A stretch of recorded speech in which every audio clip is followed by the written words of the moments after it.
if I never saw my dad do that, so what makes you think I'll also do it? True. That is what I grew up seeing. So I grew up seeing my dad reading the newspaper, and then he tells me that let's wait for mommy to come and the cook. girls to cook. So let us read the paper as we watch the television. That is what I'll do in my home, because that's what I grew up seeing. That is what I'm saying. The people who actually play the number one role are the parents.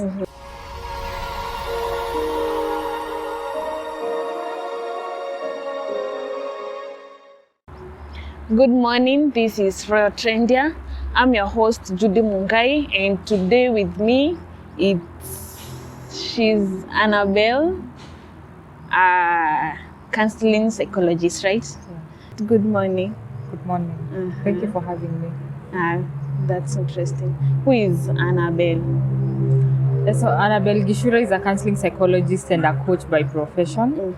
I head two organizations, which is the Youth Wellness Network and the Transform Generations Afrika. So I majorly am in empowerment and mentorship and coaching and counseling. I'm very happy about today's topic, because it's something we need to talk about. True. And it's something that we need to create a system around that conversation. Sure. Yeah. So, which mistakes do we start? Let's start with parents. In bringing the girl child, which mistakes do parents do? I wouldn't pass say it's a mistake, because no parent actually wants to bring out the worst from their children. True. So it's a system that needs to be broken. And the first thing, what influences children is the parenting style, the environment, and the modeling. So who are they? Who monkey see, monkey do. So who are they modeling? Probably that parent does not have time to actually show that this is how you're supposed to behave as a girl. This is how you're supposed to treat a girl. This is how you're supposed to be treated by a boy. And the environment. So what have you exposed your child to? What is the environment they're growing in?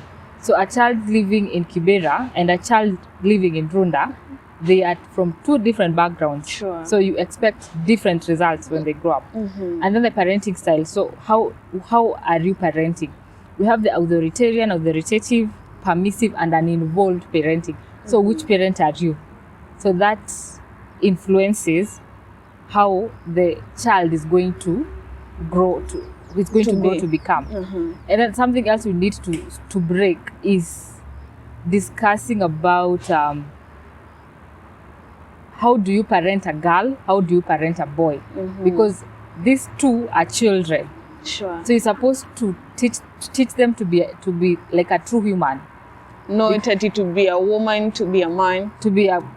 You can teach that from teenagehood, because at some point you need to teach a child how to become a girl, how to become a woman. Because remember, you're not bringing up a child to live in your home. This is a colleague. This is someone's wife, someone's husband. Sure. So are they marriageable? Are they employable? Are they acceptable in the community? If you parent towards that, I'm very sure that will be a true human and will be acceptable out here. So, could we say there are some failures people do in that parenting? Yeah. And some of the failures are not being involved in the parenting. People are too much involved in their work to provide. They fail to be there for their children. Yeah. So you're not giving your children time. So as long as you're providing, you believe children are to be seen, not to be heard. Because most of the times when you neglect your children's feelings, that is how they draw tantrums, or they become rebellious to tell you, hey mom, I need you to give me time. Sure. But most of us, when we see rebellion, most of us think the child has actually become either ruly and they're not acceptable in the society. But this child is actually communicating, I need you to give me time. So I think the number one is time. we give time to our children. Yeah, and I always say parent from the lens. That is, you listen to your child, you encourage your child, supporting your child, nurturing your child, and engaging. So you can do everything, but you're not engaging your child. So your child is not growing, and a child is supposed to grow from the family values. So from a parent, what are your family values? Let me give a very good example. So one day I was in a parking lot, and the mother actually shouted at the Kid. It's not a gate, but they help people clean the vehicles in that parking lot. So the mom actually shouted at him, and the child was with her. And at some point, I remember they got to a secretary inside the motel, and the child wanted water. So the child actually spoke in a loud voice. She thought maybe that's the way she'll be heard from because mom's perspective. Yeah, because that is what the child is seeing. So we should also shun from telling children what to do. Show them what to do. You are the number one message. Sure. So, they watch. Yeah. So if you want your child to be, what values are you? Because we are from two different families. Sure. Whatever values are in my family are not in your family. So it's upon parents to create the family values, so that the children can learn from it. And don't tell them about your values. Show them. Not telling them you should not shout while you're the one who is shouting. Yeah. They imitate what their parents are doing. Actually, when you're telling them not to shout, you're actually shouting. So this child is wondering, okay, so what am I supposed to do? Sure. Yeah. So, and then in the environmental part, those are things some can't change. So if you can afford your lifestyle at Kibra, that's where you're going to bring up your children. So about the environmental part, what could you encourage that parent who feels that the background is not right for the children's upbringing?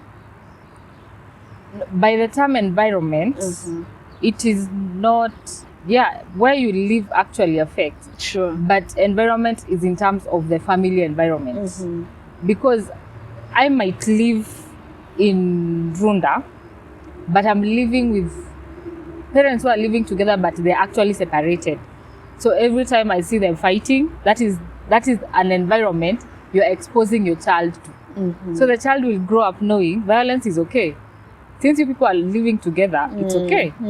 So the moment this child gets into marriage and gets an abusive husband or wife, she'll think that's the norm. They are still going to stay in that marriage until probably they get to death or something else happens. Which is so sad. Because that's what they saw. Mom never went anywhere. Dad never went anywhere. So why should I move? That is an environment. That is what you're exposing your child to. You might have someone with a child living in Kibera, but yes, they are struggling to make ends meet, but there's love. True. Yeah, so it's upon, there are things you can't change for where you live, but how you parent, your family values, how you treat your children, that is something we can change because you learn on the job. But so now you find out, I don't want to bring up my child the way I was brought up. Our parents were harsh, what. They want it to be different, to be modern, but in the line, they lose track.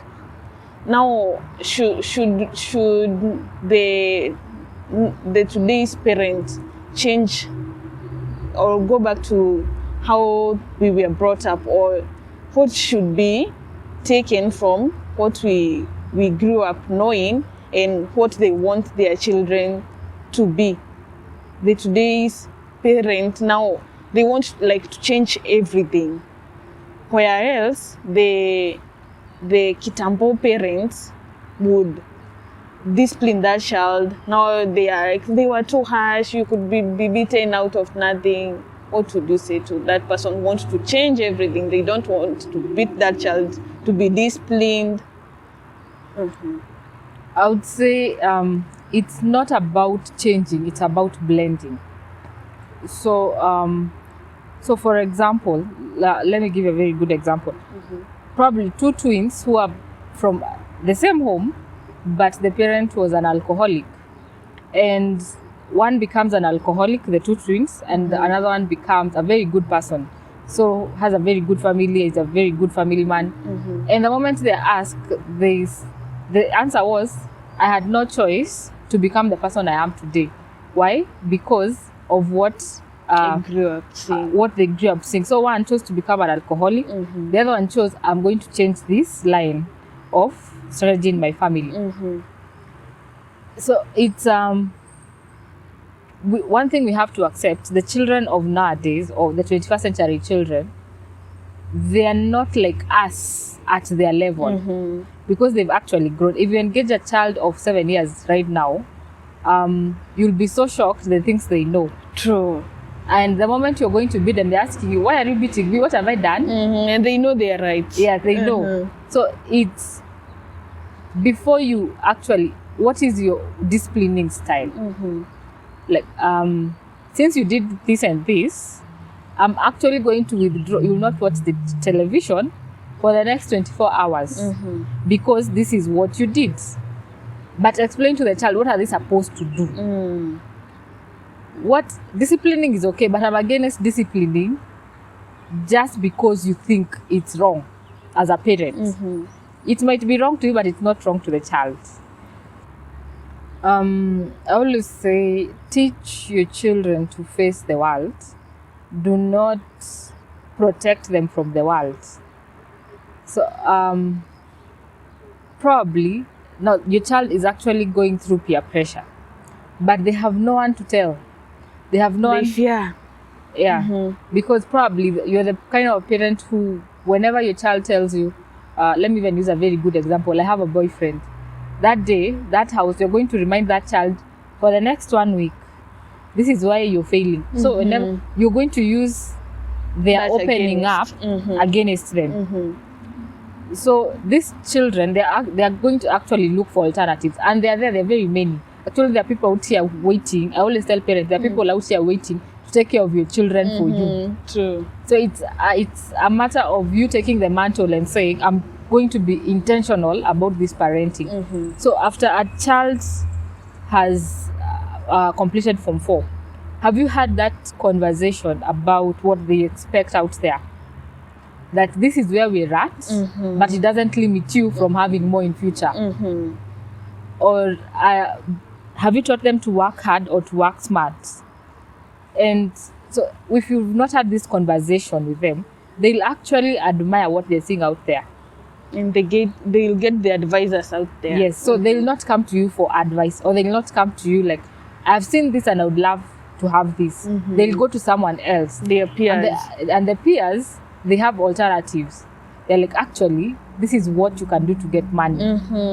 You know, there are drugs you can sell to get money. So your child is going to blend with what she identifies with, because she doesn't identify with you. So I think the first thing is create a communication channel with your children, such that even after Form 4, they are open enough to talk to you. You're able to hold their hands, so that you're able to go through the challenges with them. Yeah. And that's interesting. So parents to be open with their kids, so that they can be open enough to talk to them about anything. Do parents fear to tell the children the reality they are going to face out there? Yes, I would say yeah, it's fear, but they're protecting them from what is out here, which they'll definitely come out to find out. Yeah, so by the time you're releasing your child to the world, they're not prepared, because you overshielded them from the world. Or you don't want them to know. Yeah. You don't want them to know. So which eventually they're going to find out. Yeah. So you either choose to prepare them or overprotect them. And by the time you're overprotecting your child, it will one day catch up with them. They will not be able to face the world out here. So have you prepared your children to actually become the adults you aspire them to be? So parents from the word go should tell their children what they are going to face out there, how to work smart, how to be dependent, But you find out maybe from the upbringing, the man should provide, the man should do this. So even when they are schooling, they really don't understand, I'm doing it for what? My dad is the one who does this, and this. My mom is a house mom who just stays at home. Dad does everything. Does that make the children to maybe learn to be dependent to men? Dependence. I would say the first thing, we don't have gender values. So you have to teach the girl, the boy, the values. Because value systems are, if it's kindness, we don't have kindness for a girl and a boy. So they are holistic values. When it comes to gender values, there are no, we can say it's gender identity, whereby you teach your girl, and that comes at around teenage. This is how you're supposed to behave as a girl. And this is how you're supposed to behave as a boy. So when they are at the age of, they have different developmental stages. So when they become young adults, that is when we can say like the sponsorship, what we call the like going for a sponsor. Most of the girls who actually who are dependent on men, it's because they give them a sense of identity. And if a girl never had a dad, a father figure, they are probably looking for a father figure in this man. And I would, in this century, we have this conversation of girls or women are actually becoming dependent on men. But I think girls and ladies they are fleeing from being dependent from men. That is why you'll find ladies going for the high-end jobs. That is why you'll find ladies going back to school, because they want to break that barrier of being dependent on men. So they're actually doing what is at their capacity to be able to break free from that mindset and from that mentality. That is why you'll have, it's very, we are celebrating ladies who are taking the president roles, the vice president roles, because they are breaking from that mindset of we need to be dependent from men. So I think the society right now is actually not bringing up ladies who are dependent, but ladies who are breaking free. They are trying their level best to break free from dependent. Right now, any job that a man can do, a lady can also do. And from that the boy upbringing push women back, whereas you find out the lady want to be so dependent. I want to wake up, go to that work, come back in the evening. But when you come back in the house, for instance, for a married person, that man wants you to do each and every chore in that house. You are the one to cook, you are the one to clean, you are the one to do everything. And for sometimes you find it so tiresome. The kids are there for you to look after. So they make your life so hard, such that you end up giving up on your dreams, on your career, simply because they want you to be that wife, that mom they grow up seeing from their moms. The one who does everything, they are the ones who, that typical Ushago mom they used to see, they want it to come out from you, yet you are still working. So you find out you are going to work late. Maybe you come back, you have to be so, even you're not at peace when it comes to 5, because your husband wants you to be in the house by 5. He won't understand that there is maybe traffic jams. What would you say? The upbringing of man should it also be changed? As I had said earlier about, we don't have gender values, we have holistic values. So this boils back now to responsibilities. So have you taught your children to be responsible? And being responsible is relative. two people from different families can be responsible in different ways. Let me give you an example. I know a mom who, the child is 7 years, the boy is 7 years. So she noticed the room was always untidy. And so the first thing she did, they cleaned his room with her, so that the boy learns that this is how you need to keep your room. You need to be clean. You need to also wash. The next time it's the boy who washed that room. So the mom was just supervising. He learned. This mom is actually teaching this boy, you have to be responsible, no matter where you are.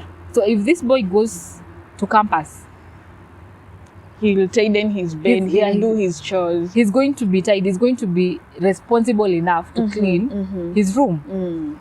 So it's a matter of the parents taking up the role of teaching responsibilities, and also teach that no matter what you're accountable for, there are consequences. So if you do it the wrong way, this is what you expect. If you do it the right way, this is what you expect. Because at the end of it all, the boy child needs to be taught that right now we can, from in the next 2 years, I think we're already there, 1 to 5 years, the girl child, they'll be at par. So, and what they can do, the ladies can also do. So empower the boy child to be able to also do what it's meant for ladies. They take that responsibility. But you find it so hard when one's married. You find out they can't even tidy the bed, they can't take the towel, they just drop it anywhere simply because you have a wife. You find out that he gets home earlier, but he can't move out of the couch. He has a wife. Whether she gets in the house late, Kwanzaa, once she gets in the house late, being beaten up, where were you? What were you doing out there? You should be in the house by 5. Your children need you. You should be here. You should be the one doing this and this. Even if that wife have decided to bring in a helper, he says, no, you're the one who is supposed to cook for me. You are the one who is supposed to be here to do whatever. What changes? I would say that boils back to the parenting. Because if I never saw my dad do that, so what makes you think I'll also do it? Sure. That is what I grew up seeing. So I grew up seeing my dad reading the newspaper, and then he tells me that let's wait for mommy to come and the girls to cook. So let us read the paper as we watch the television. That is what I'll do in my home, because that's what I grew up seeing. That is what I'm saying. The people who actually play the number one role are the parents. Such that if you've taught your girls, don't teach girl responsibilities and boy responsibilities in your home. If everyone is in the kitchen, everyone should be in the kitchen. Your girl and your boy. If we're supposed to clean the table in turns, today it's the girl, tomorrow it's the boy. So teach them that it's they can do the same responsibilities. So don't separate, because what every adult was once in a family. And every family has a parent, and the parents are the ones who actually teach these responsibilities. So if you divide the responsibilities from the family level, this child will actually also grow to that level, even in their marriage or family. And now like GBV, domestic violence. If my child grew up seeing me emotionally abused, whatever abuse, they know that is okay, so they adapt. So if my mom adapts to being beaten every day, I'll also have to adapt. That is the love. That is the kind of love I know. So if I get a man who's not beating me, I'll also be like, hey, does this man love me? Because I know my dad loves my mom, but my dad beats her every day. So if I get a man who beats me, it will be so okay.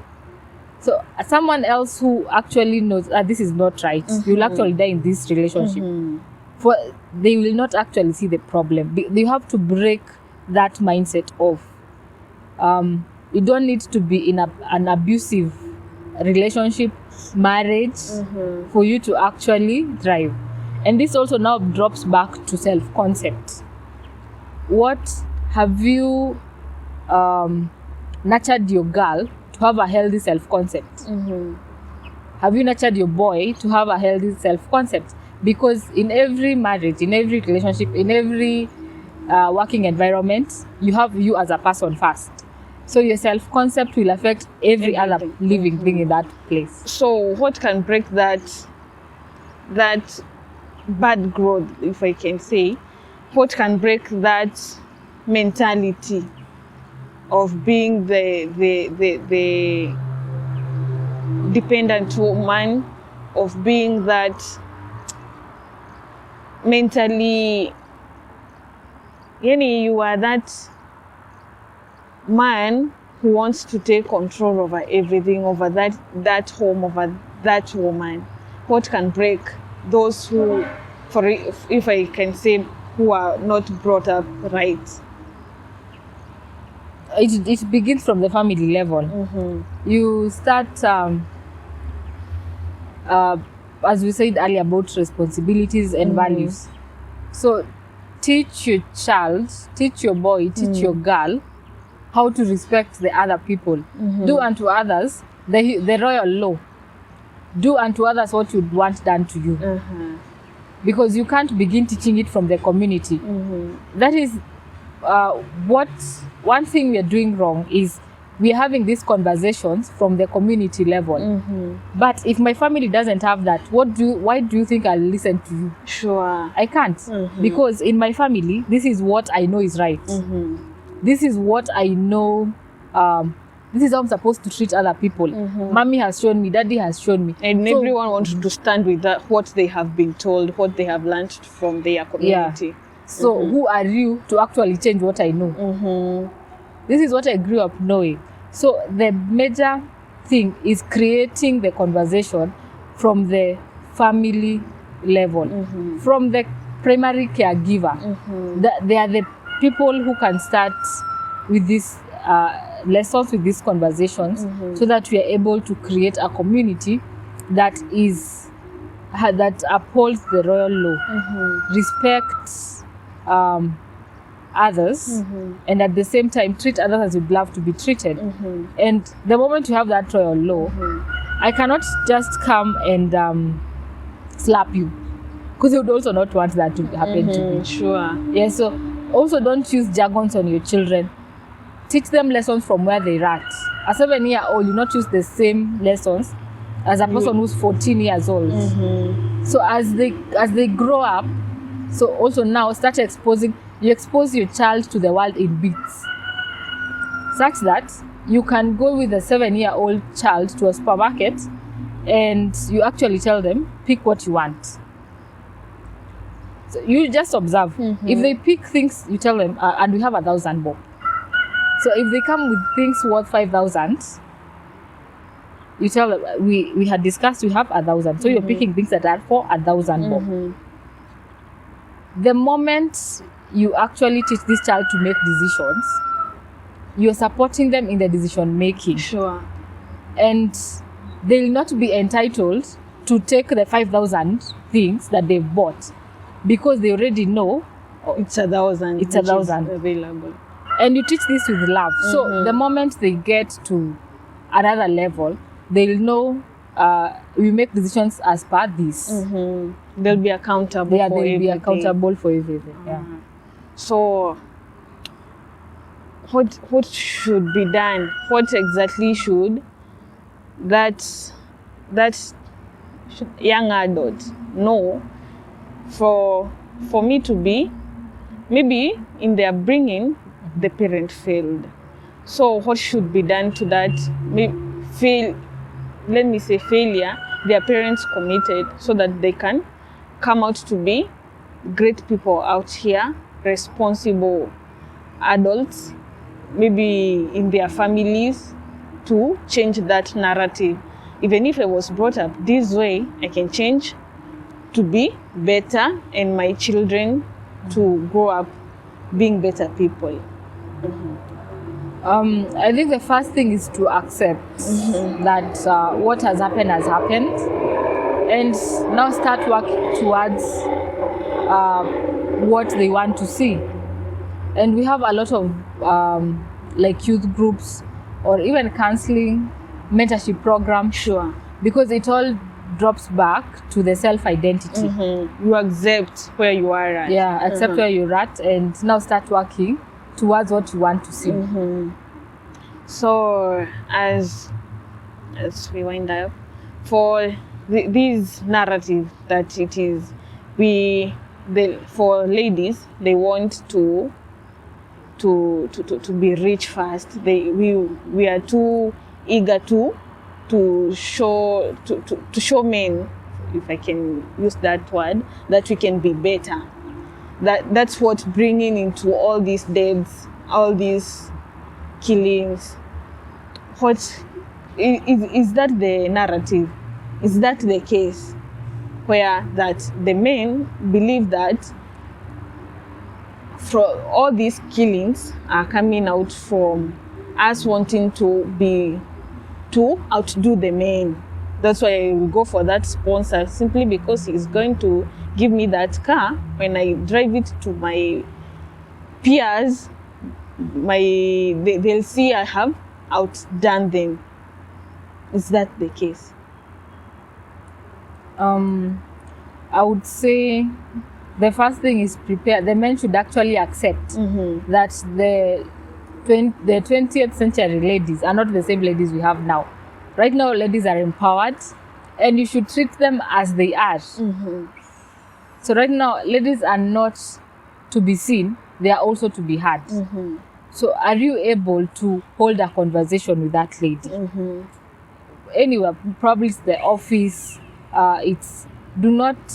no one should undervalue the other, but we should actually harmoniously have a channel of communication, which now brings up the channel of connection.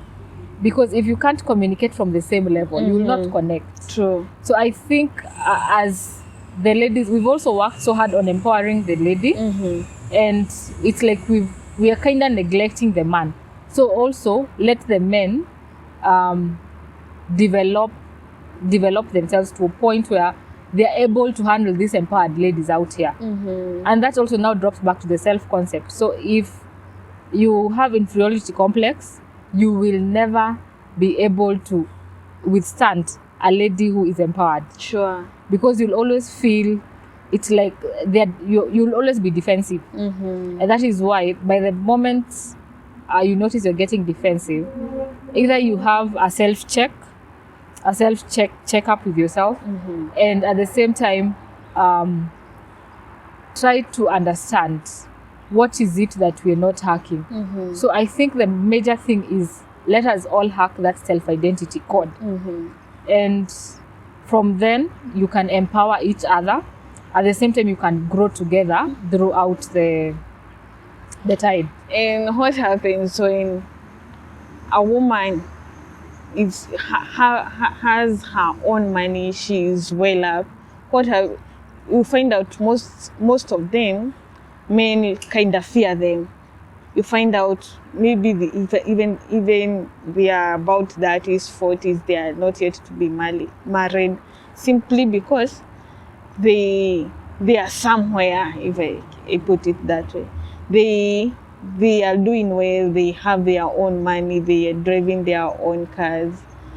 Does men tend to fear those kind of ladies? Probably it can be fear, but I would not say it's fear, it's being threatened. Because an empowered ladies are very strong, they're nurturers. So and that is why you'll find even in the office space, the moment you have a lady boss, it's threatening to some men, because they've been taught the man is supposed to be the head. So you shouldn't overpower them. That is a mindset.